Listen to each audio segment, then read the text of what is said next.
நண்பர் செந்தில் பாலாஜி அவர்களுக்கு உச்ச நீதிமன்றம் நிபந்தனை ஜாமீன் வழங்கியிருப்பது என்பது ஒரு மகிழ்ச்சியான ஒரு செய்தியாகும். என்று சொன்னால் கடந்த 15 மாதங்களாக அவர் சட்ட போராட்டம் நடத்தி வந்திருக்கின்றார். அவரை போல பொறுமையோடு சட்ட போராட்டம் நடத்திய ஒருவரை பார்க்க முடியாது.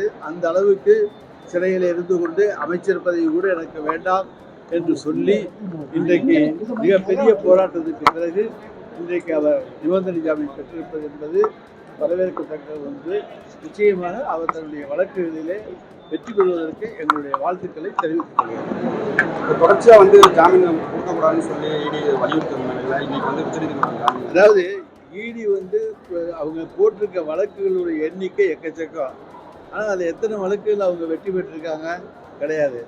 சார்ஜ் ஷீட் எத்தனை வழக்குகளில் போட்டிருக்காங்க அவங்களால மிக மிக குறைவாகத்தான் இருக்கும். எனவே வழக்குகளை மட்டுமே அவர்கள் போடுவது என்பதை ஒரு பாலிசியாக வைத்திருக்கிறார்களே தவிர இறுதி தீர்ப்புக்கு அவர்கள் செல்வது கிடையாது.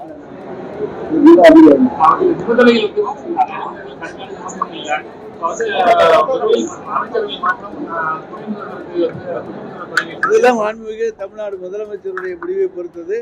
அதை பற்றி கருத்து சொல்வதற்கு எங்களுக்கு யாருக்கும் உரிமை கிடையாது.